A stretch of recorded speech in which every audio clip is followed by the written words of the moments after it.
People always ask me, how is it possible that I can travel, train guys in different markets and things of that nature? But you know, this is what I always tell people. No matter what you go through in life, it always sets you up for the come up, and you have to keep a positive attitude. So, prime example, in my prior life as a regional corporate officer with my previous company, I used to travel 300 days or more out of the year. Now, my job did not require me to do it, but I was, even in my W-2 life, I was very hands-on. I had several reports, several managers, multiple locations through multiple states, and I developed a rapport with my staff and my managers to train them to replace me. Now, you know, a lot of times when you deal with that side of the world, the corporate and W-2 side, people will tell you but not stand behind it. They'll say anything to get you on their team, but then when you get on the team, they just leave you hanging.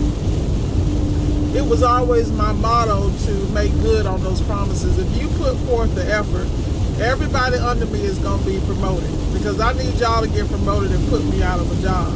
I think that's the sign of a real leader, is that when you see the gems in people and invest in them, because somebody had to invest in me. I mean, I came up in the most interesting circumstances and was counted out before I dropped out the womb of my mama's womb. And this is why I grind the way I do, because in my world, failure is definitely not an option. So while everybody coasting, while everybody playing games, while everybody perpetrate what they got, what they doing, I am actually building things from the ground up in a real literal way. As I scour the state, go from coast to coast, dealing with my different trainees, my different customers, different clients, and build these relationships face to face, I am creating a legacy that will always be remembered. And that's the difference between me and everybody else. You know, people say they got vision and dreams and they want to build out, but they sit there and build in one spot. The bottom line is you should be moving. You should have multiple streams of income, however you choose to do it, whether it be real estate, stock options, you know, whatever it may be. You got to have more than one stream, and you got to be able to survive. So say that something happens in my Palm Beach area, Palm Beach market, Broward County, Dade County. I got all these other markets that I cover that I have a stronghold in my particular niche. You know, people always tell me how smart I am, and it's not really smart. It's just about being disciplined and consistent. You know, I have goals and aspirations for myself that I haven't even realized, that I don't even know exist. So the more I continue to conquer and hit these milestones, the stronger and clearer my vision gets. I don't sit down and talk to people about what I'm going to do. I might chat it up with a couple of people on my round table, but they don't know the extent, because I don't damn know. You know, like, there are people who will pour into you and speak life into you, and I always tell you guys, you should only be with those people that want the best for you and who will not talk you out of what you know that you are capable of doing. You know, the people in my circle, that's what we do. We uplift on a daily basis. We have challenges. I was just talking to one of my students, and he was talking about he had a couple of recalls this week and made him want to quit. But I explained to him, you know, it's about being stronger and wiser and better built for the game.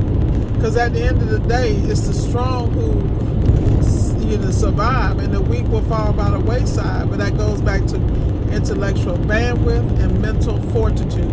Let's not even talk about emotional IQ. There are things that are outside of grit and brawn, you know, grit and brawn, that you gotta have in place to make it, because the reality is appliance repair is a mind, you know, for lack of a better word, because you're looking at the appliance. Like, prime example, I was training Aaron on in Valdosta on a job. You probably saw the little video. You know, so we're going to traditional. You get there, the heating element is jacked up, which is typical with those glass heaters on the side-by-side GE. But while I'm in there, we're not just doing that. We're going to take care of the thermistor, and we're going to take care of the defrost thermostat, because if you're in there, just do it while you're there and just call it a day. Took care of that.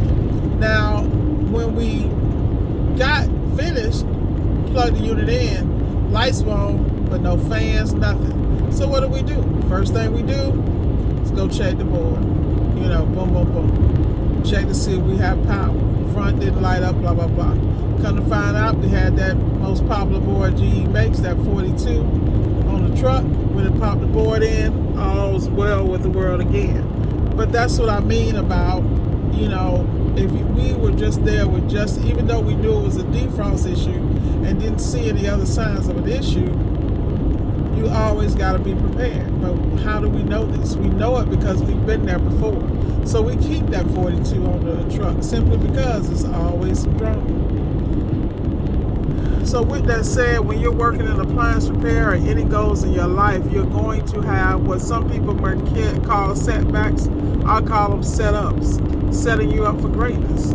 You know, my 300 days a year that I was on the road with my staff in my prior life prepared me to make these trips. You know, I got all the apps, so I know what the weather is on my trip, things of that nature. You know, I got all the memos because I understand. I have a cutoff point when I get off the road, get to my hotel, I communicate with all my customers, and I still manage my staff on the road. And people are like, how do you do it?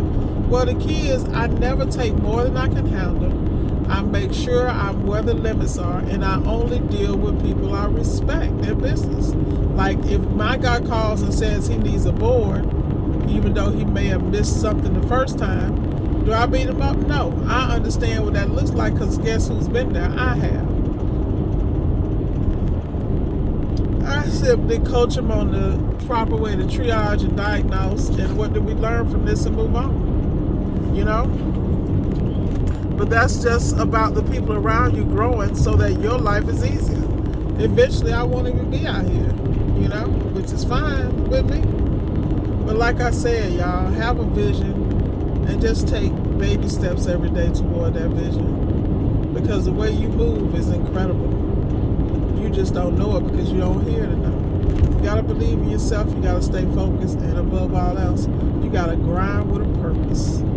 Put it on a t-shirt, y'all. Alright, let me just focus on my drive, and I will talk to you guys later. Have a great evening.